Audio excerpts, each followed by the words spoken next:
All right, so this is going to be a two-parter. A lot of very important things to discuss here on True School Sports in this particular video. This is my reaction for Aaron Mckenna versus Etinosa Oliha, as well as Troy Williamson versus Callum Simpson in their rematch. So I'm going to put it all together, and in between all that, we will talk about a couple of other things because I have a lot to say. So don't make no plans. Don't be in a rush.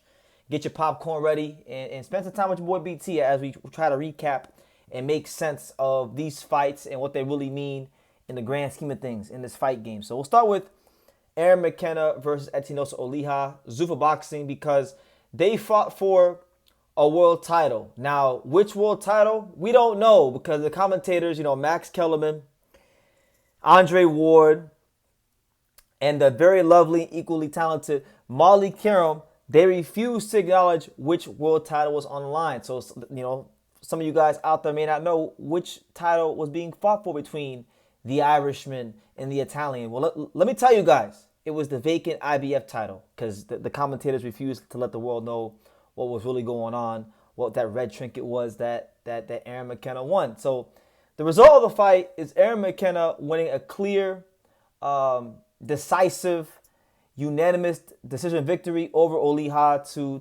to become Ireland's latest world champion, joining the likes and joining the lineage of people like Carl Frampton, Barry McGuigan, Andy Lee, Ryan Burnett, Wayne the Pocket Rocket McCullough, Steve Collins, and just a whole host of fighters. Ireland is a country that has a very proud boxing history, and now Aaron Mckenna gets to be a very good part of that history. So congratulations to him on fulfilling his childhood dreams. He's worked very hard for this. His dad built him a gym in his backyard, and so he's working very hard, and it showed in this fight.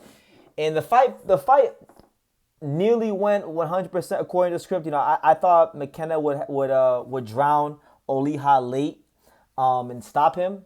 That didn't happen. Oliha went the full distance. But the fight went how I thought it would go. I thought, Oliha was dangerous for the first 4.5 rounds. He was able to win some of those rounds early on with his speed and his athleticism.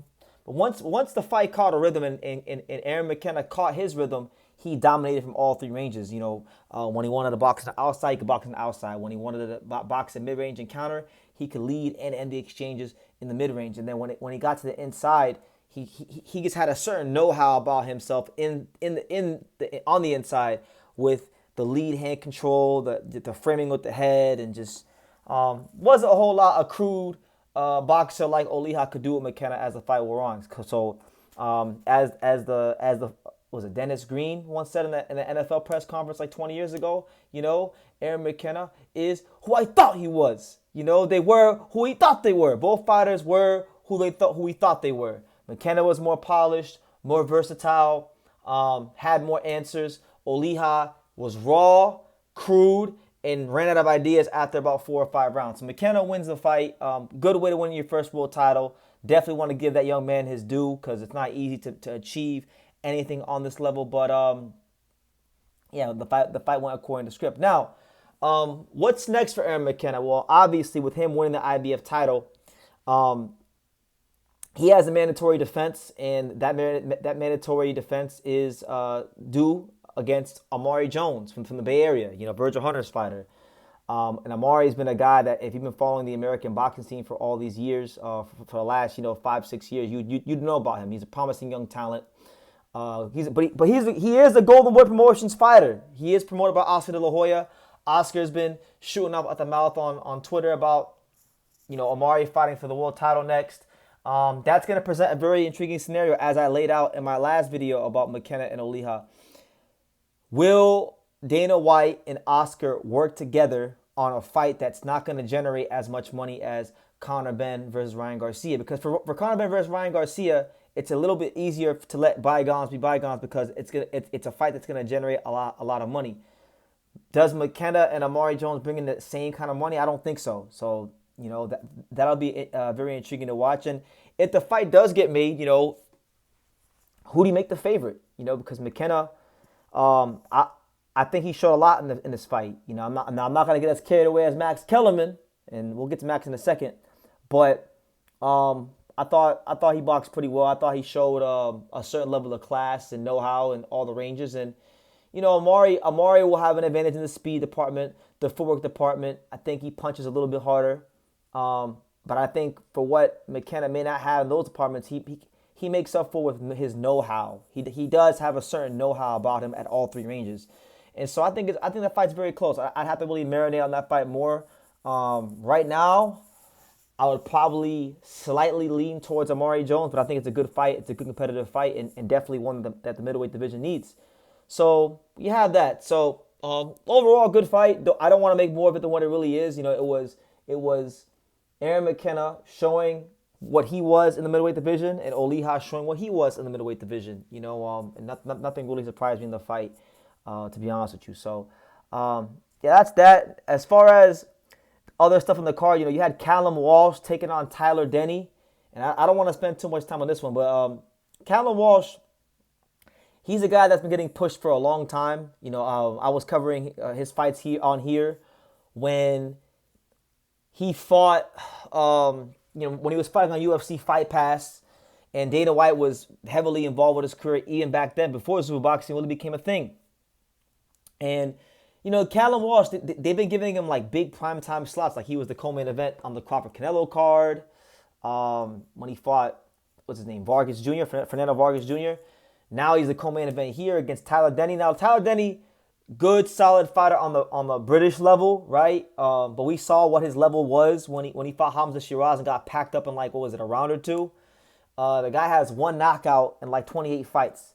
So this was supposed to be a fight for Callum Walsh once again, where he was supposed to ooh and ah and show the world why he's getting all this hype, and that's not what we got. In fact, Tyler Denny actually wound up getting a knockdown in the first round, albeit it was a bizarre knockdown because Callum Walsh, his head was pushed down, and then he thought the referee would separate it, and then Tyler Denny could continue punching, and his glove touched the canvas, and it was a knockdown, somewhat of a flash knockdown, if you will.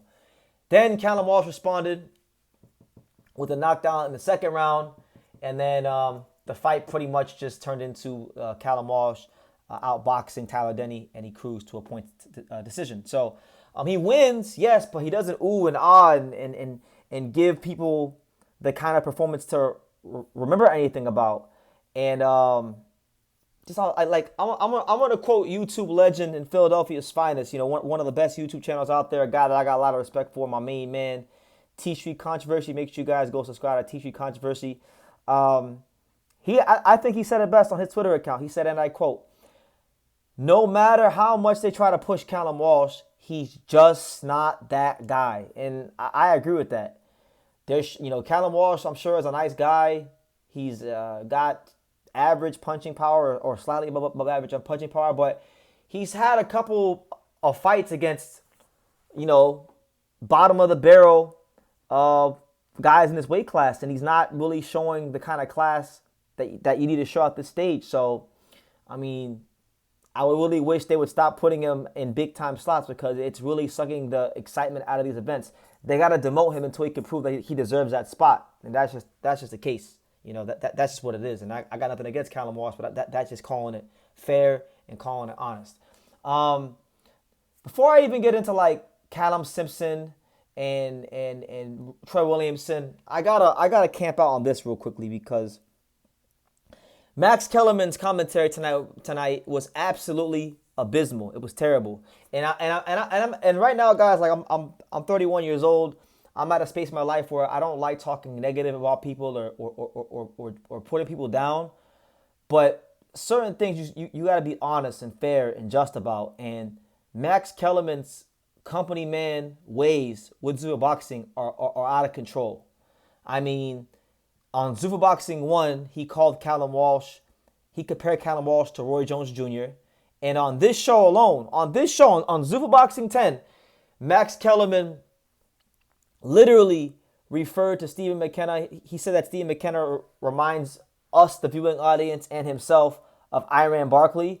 And then he compared Aaron McKenna's mean streak to that of Terrence Crawford. So for those keeping the score at home, in the Zuffa Boxing Max Kellerman glossary, Aaron McKenna is Terrence Crawford, Callum Walsh is Roy Jones, and Stephen Mckenna is Iran Barkley. Now look, I understand hype, and I don't necessarily think it's all the way bad that Max Kellerman is doing these kind of comparisons, because in a sense it will help promote the fighters and get them some attention. But come on, Max, you're better than this, man. You are better than this. You know too much about boxing to be out here making these ridiculous comparisons, and you don't gotta you don't gotta keep comparing these guys to fighters of yesteryear. Like, let them just be them, and tell their story. You understand?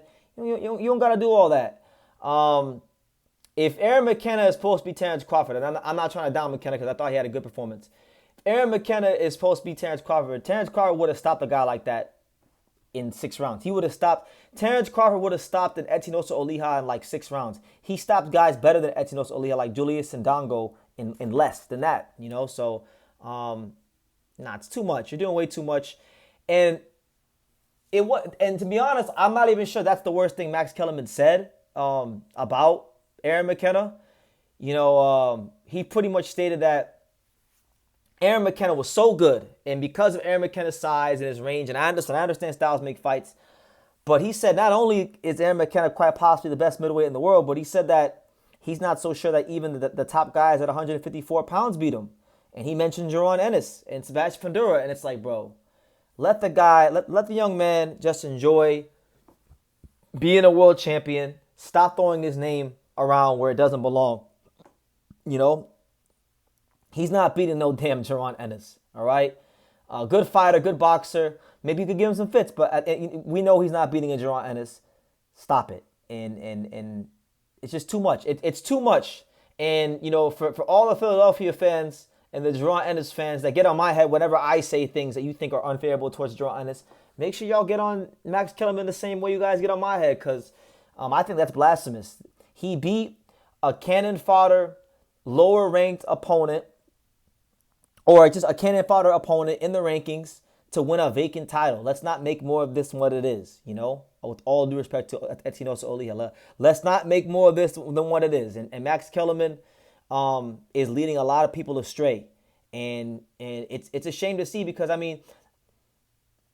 Max Kellerman had things about him back then that were kind of like this, but I think over the years, like now with Zuffa, everything is just more pronounced, and he has no shame. He has absolutely no shame. So, hey, that's his cross to bear. He has to look himself in the mirror and be happy with what he's doing, and I guess he is, so that's why he's doing it. But it's a shame, because Max Kellerman knows way too much boxing to be saying that Aaron McKenna is like Terrence Crawford, and that Aaron McKenna, like he's making it sound like Aaron McKenna could beat Gennady Golovkin and Marvin Hagler and Carlos Monzon and Prime Bernard Hopkins, and it's just like, bro, calm the hell down. He won a vacant title against a guy that wasn't even like an elite amateur or anything like that. Just a nice, athletic, crude, front-running puncher. That's what Oliha is, and that's what he proved to be when the lights came on. So, those are my thoughts on Max Kellerman's awful commentaries tonight. And, I guess the biggest positive I can give is that at least we got to look at Molly Karam a little bit. That was the highlight of it all. So shout out to her. But anyway, switching gears. A lot of British fans, they got mad at me last week on the Put Away podcast because they wanted my thoughts on Pierce O'Leary versus Mark Chamberlain, which by the way, I'm not making a full-length video on it, but it was a great fight. Shout out to Pierce O'Leary on winning that fight. But I want to talk about this British fight.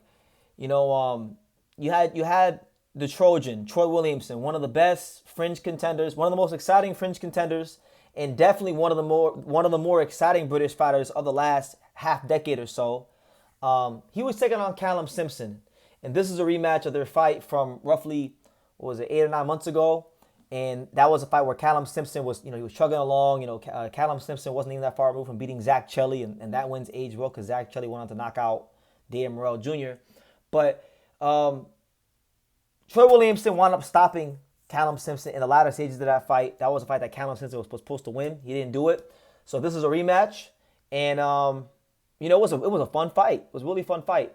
You had Callum Simpson fight in a very crude fashion where he was using his size to maul Troy Williamson. And it was very ugly at times, but it allowed him to be busier and zap a lot of the stamina and off of Troy Williamson's shots. Troy Williamson couldn't really establish his range, and it broke his rhythm a lot. And it wasn't pleasing, but it did help him control the fight. It wasn't until about, I would say, the eighth round where I think Troy Williamson found his footing, and he was able to get this guy off of him and let his hands go and find the range and land effective power punches. And to Troy Williamson's credit, he had this guy hurt a couple of times. He had Callum Simpson hurt a couple of times, and he couldn't capitalize on it the way he wanted to. And Callum Simpson showed a better level of fitness and grit and determination in this fight, and he actually was able to hurt Troy Williamson too in the latter stages of this fight. So it was a fantastic British scrap. Thus far in the career of Callum Simpson, I would say it's the defining win of his career. And that being said, he reclaims the British title and the Commonwealth title. And he's going to find himself back in the rankings because he was ranked at one point, and Troy Williamson was ranked in the lower parts of the IBF and the WBO super middleweight rankings, right? So now he's a player in the division, and there could be some great fights on the horizon for him. But just a great way to respond from a loss. I'm sure it was very difficult on Callum Simpson because he was a guy that was looked at to be moving along in the right direction and just being a factor on the world level. And so to lose to Troy Williamson at a time where, Troy has seen better days, and I think Troy, going into that fight against Callum Simpson, he had lost 3 of his last 4 fights. He really wasn't winning at all that much, really. And for him to lose, for Callum to lose to Troy, it was a bad look for his career based on what Troy's form was going into that fight. But he's rebounded, and he'll be on to bigger and better things. So we'll watch out for Callum Simpson as he moves on. As for the Trojan Troy Williamson, I want to give my respect and my appreciation for him because, this is a guy in Troy Williamson who quiet as kept. He's been one of my favorite fighters from the UK to watch. Over the last 5 to 6 years because he's always been in fun fights.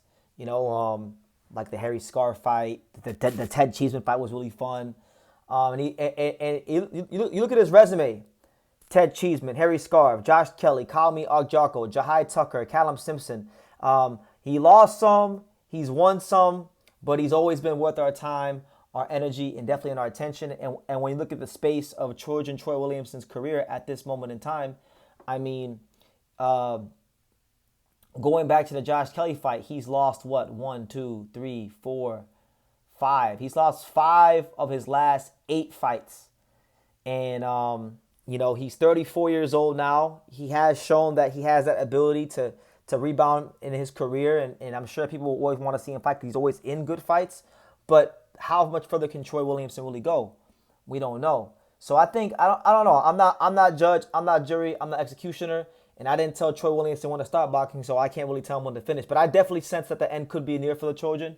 And if it is, let me tip my cap to him and salute him on what's been a very, very fun career and an awesome career, entertaining career. And I want to just say that I really enjoyed his fights. So respect to Troy Williamson on another great effort and being a really good representative of British boxing. But tonight was Callum Simpson's night. And I'm sure he'll push onwards and upwards. And I'll say this, last thing on Troy Williamson and Callum Simpson. If these guys want to do a trilogy at some point, you could sign me up for it. I think these guys' styles mesh very well. I think they've done a great job entertaining the British fans and all the boxing fans that have tuned in to watch them. And, of course, if Callum Simpson's going to want to fight guys in the rankings, but if he can't get those fights, I'm all for a Troy Williamson rematch. But I do sense that the end could be near for the Trojan, and I want to give him credit on a good career. So that being said, guys, those are my thoughts on the boxing from around the world today, from Ireland, from the UK. Make sure you guys, continue supporting the channel. Go check out all the recent interviews with guys like, Denzel Bentley, Michael Angeletti, Sebastian Hernandez-Reyes, Teofimo Lopez. Been a lot of great content here on True School Sports. So go check out those interviews. I got more on the way, and I should be live either tonight or early in the morning. So in the next, 6 to 8 hours, you should see a live. But thank you guys for supporting the channel and listening to me waffle on about boxing. and definitely keep supporting the channel. We definitely got more on the way for you guys. So yeah, take the time to subscribe, keep supporting, and I will see you guys in the next video.